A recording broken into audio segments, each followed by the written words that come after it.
اللهم امين يا رب العالمين. والسلام على سيدنا الانبياء والمرسلين وعلى اله واصحابه اجمعين. الصلاه والسلام عليك سيدي يا رسول الله، والصلاه والسلام عليك سيدي يا حبيب الله، وعلى آلك وأصحابك سيدي يا رحمة للعالمين. آمين. ربنا آتنا في الدنيا حسنة وفي الآخرة حسنة وقنا عذاب النار. آمين. إن الجنة مع الأبرار يا عزيز يا غفار يا رب العالمين.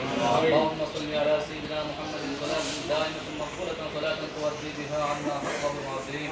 آمين. اللهم احسن عاقبتنا في الأمور كلها وأجرنا من خزي